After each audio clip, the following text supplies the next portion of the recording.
Mãe, dá um beijo.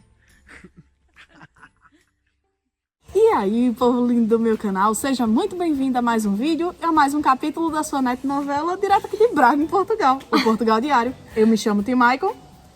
Eu me chamo Suelen. Brincadeiras à parte, eu me chamo Suelen. E eu me chamo Dayana. Nós estamos aqui no Portugal Diário e também No Direito na Real. hoje vamos fazer collab só das meninas. A gente adora. Claro, os meninos hoje estão de lado porque o vídeo é sobre um assunto muito importante. Sim, principalmente para nós, mulheres, que nos preocupamos tanto com os nossos pequeninos, não é? Exatamente. Qual é o vídeo de hoje? Hoje nós vamos falar sobre maternidade aqui, como é ser mãe morando longe do país natal. E é isso aí, vamos contar para vocês um pouco da nossa experiência. Eu recebi algumas perguntas aqui pelo Instagram. Exatamente. E vamos... Hoje vai ser com participação especial do Instagram. Isso. Quem não segue, o editor maravilhoso, né? Meu marido vai deixar aqui o arroba dela e o meu, arroba suxp. E a gente vai falar aí um pouco sobre as perguntas que temos recebidos, que ela tem recebido, na verdade, sobre a maternidade aqui em Portugal. Isso. Quais são as nossas experiências. E vamos contar um pouquinho para vocês. Bom, vamos começar. Bora lá. Escola, saúde, valeu a pena? Planejamento.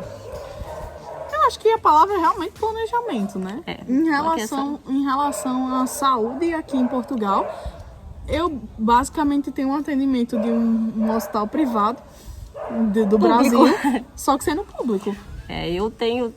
Até hoje eu fiz o acompanhamento meu, do Matheus, do Davi, Renan, tudo pelo público e não tem do que reclamar. Muito bom.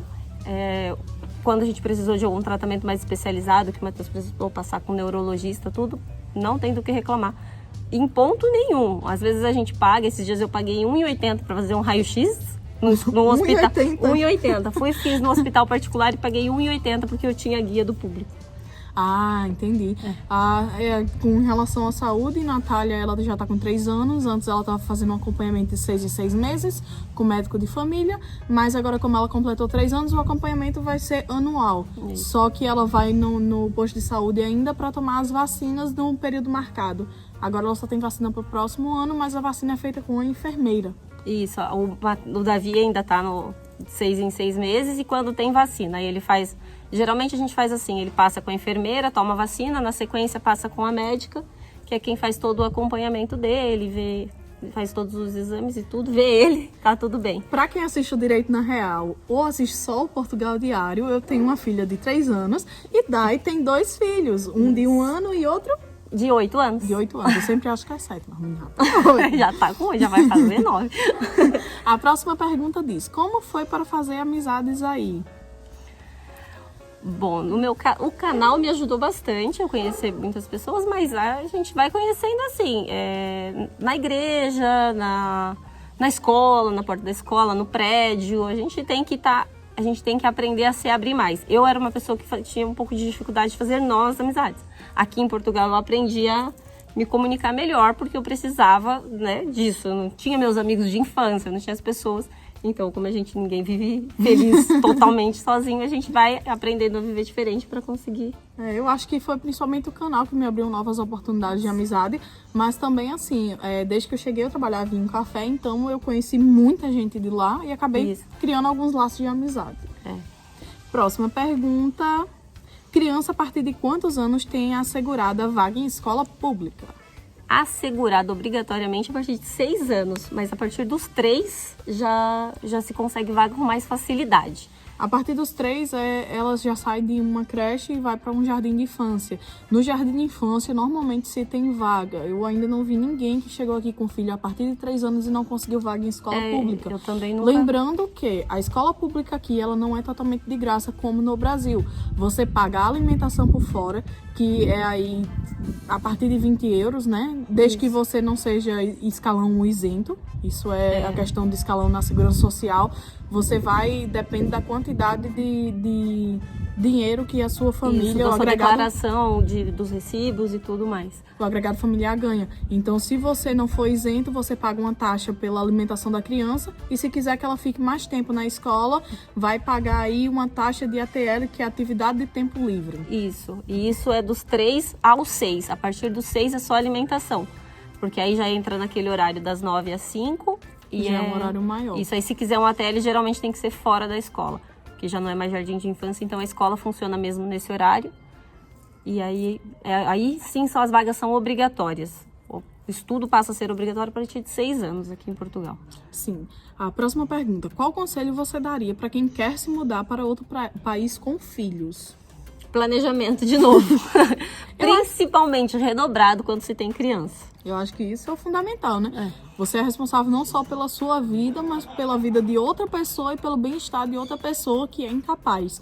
Então, assim, você tem que ter muita cabeça no lugar, muita mente, não fazer nenhuma besteira. Se planejar, tanto em relação ao seu visto, em relação a como você veio, onde você vai morar, ao tipo de escola que o seu filho vai, ao tipo de vizinhança que ele vai ter. Exatamente. Então, assim, tem que ter um planejamento bom. É importante você dar uma estudada no local, saber, Com certeza. assim, o que os locais falam sobre aquele lugar onde você está escolhendo morar, para que você não... Porque com criança tudo fica mais complicado. Ninguém vai chegar num país e ficar pulando de galho em galho com uma criança pequena. Se for matriculando numa escola, depois tira, vai põe outra. Não, então o planejamento com certeza acho que é o mais importante. Com certeza. Vamos lá. O que é mais difícil estando em outro país sendo mãe? Acho que a ausência da família. Eu acho que essa rede de apoio que a gente não tem aqui. Porque no Brasil, quando a gente precisa, por exemplo, o pai e a mãe sair, resolver algum problema, tem a avó ali, tem o avô ali, muitas vezes tem uma tia, um tio, um amigo. E quando você chega num país novo, é você e você. Você. Às vezes você conhece alguém, mas alguém que não pode estar ficando aí com seu filho, se num caso de uma necessidade, num caso de precisar. Então eu acho que assim que acontece a mudança, é a rede de apoio que faz um pouquinho de falta. Que a gente perde, que aí acaba sendo assim, você é a rede de apoio do seu marido sua rede, assim, e fica vocês dois pra tudo. Então, acaba que às vezes é um pouco mais estressante. Acaba não, é um pouco mais estressante, mas a responsabilidade é muito mais em cima de você. É importante saber disso, ter essa consciência que dá certo. Pois é. Como são as escolas? O povo tá preocupado com a educação. Gostando de ver. O Matheus estudou em duas, o Davi tá começando a escolinha agora, e o Matheus estudou em 2 escolas. Quando a gente chegou, a gente foi em Matosinhos, ele estudou em Matosinhos, e depois lá em Gondomar, em Fanzeres. Eu gosto muito das 2 escolas. O Matheus não teve nenhum problema de adaptação. Eu sei que existem outras crianças, existem vários tipos de histórias que crianças têm problema de adaptação. Porque algumas vezes já falaram pra mim que aqui não é tão fácil assim. Graças a Deus, eu não tive esse problema. O Matheus se adaptou muito fácil, ele fez amigos muito rápido. Apesar que eu tinha medo porque ele era novo, ele era assim, já é maiorzinho e ia entrar na escola, onde os grupinhos já estão formados e não sei o quê. Mas ele não. Ele achou o máximo, ele já começou a falar... aprender as palavras novas logo na primeira semana e fez amizade e correu tudo bem. Assim, claro que a gente teve que correr um pouco atrás em questão dos estudos, da matéria, ensinado de forma diferente, mas aí a gente tirou um tempo para isso, focamos nisso e graças a Deus agora ele acompanha normalmente a turma e não sei. Natália, como é mais novinha, ela não teve esse risco porque ela já veio do Brasil e não tinha estudado ainda. Então, a primeira creche que ela passou um mês em Aveiro e foi o primeiro contato que ela teve com a escola. Ela também teve uma adaptação muito fácil e aqui em Braga ela só foi para o Colégio CMA, que é o colégio que ela está até hoje. E lá, como tem uma educação cristã, tem uma visão assim muito parecida com o que a gente acredita, então foi uma coisa muito fácil. As musiquinhas que eles cantavam na escola eram as mesmas que a gente cantava em casa, tipo, são uma florzinha de Jesus. Ai, que linda! Então, ela aprendeu assim muita coisa que a gente já falava em casa, então foi uma adaptação fácil para ela também. Muito bom. Próxima pergunta. Como você faz com pediatra? Na nossa unidade de saúde, os atendimentos são com enfermeira.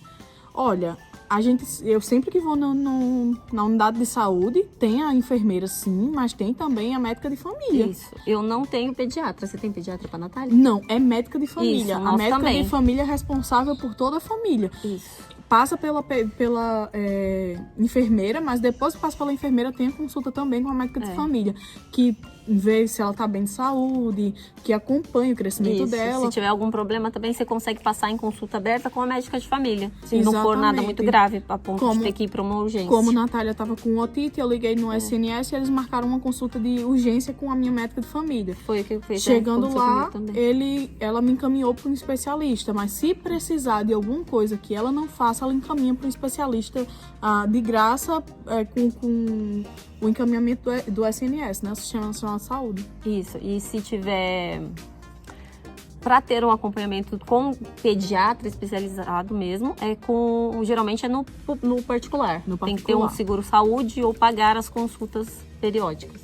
O que eu não acho muito necessário. Eu não vi necessidade e não faço isso. Porque a médica de família faz basicamente o que o pediatra faz. Ela fez a enfermeira. E ela conhece o histórico da família toda. Pois é, ela acaba conhecendo o histórico da família toda, então já fica todo mundo bem.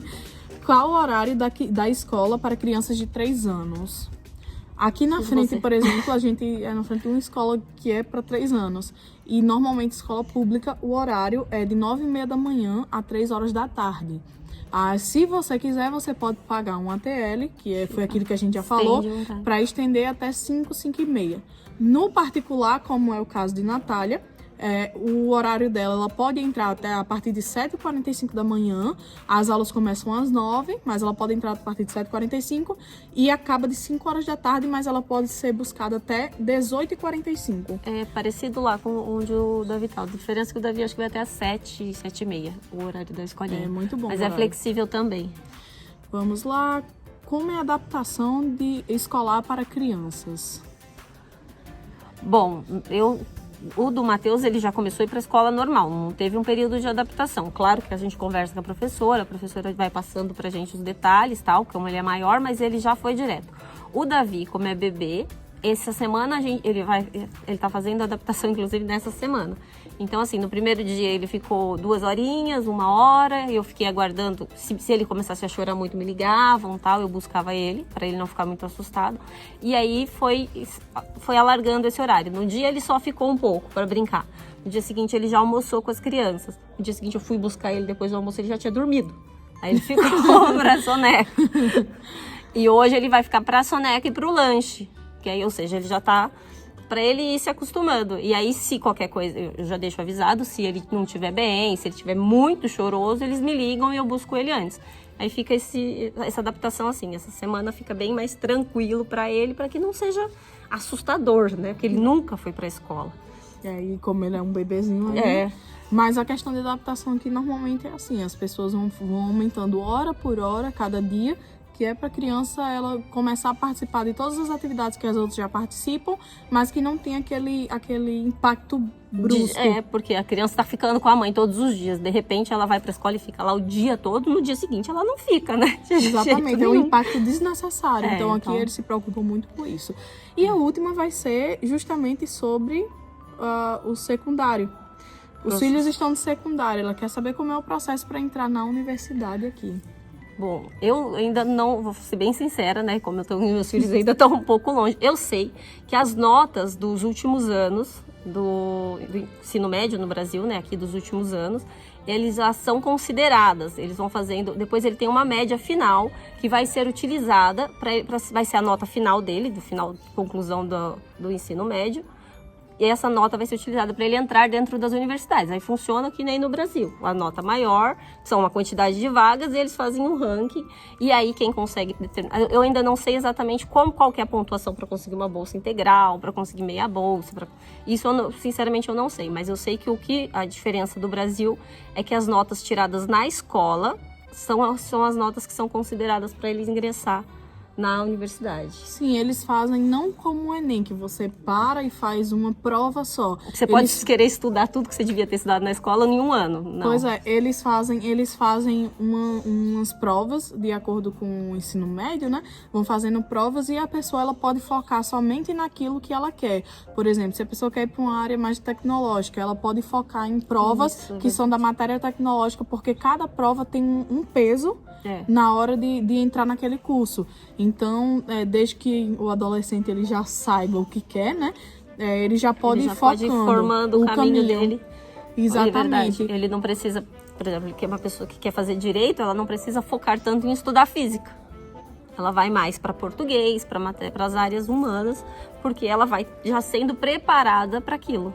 que ela quer. Exatamente. exercer. E muita gente pergunta se a faculdade pública que paga, porque no Brasil não. A faculdade pública sim tem propinas, tá? Mas a propina, não é uma coisa de outro mundo, normalmente tá aí. Eu já vi cursos que pagam 100 por mês, 150 por mês, ou você pode pagar o semestre inteiro, né? Também vai depender do escalão, também tem aquela questão de escalão, porque tem algumas bolsas. Sim, sim. Então, também vai depender da nota. E eu acho isso. que é isso. Bom, gente, esse é o nosso vídeo. Se vocês ficaram com alguma dúvida, deixa aqui que a gente vai adorar gravar junto de novo. Pois é. É mais uma desculpa pra Dai vir aqui me ver. Isso, é. E eu acho que é isso. Eu espero que vocês tenham gostado. Fiquem todos com Deus. Tenham todos um ótimo dia. E até amanhã. Isso, não se esqueçam de se inscrever no canal, deixar o curtir e até mais. Tchauzinho. Beijo.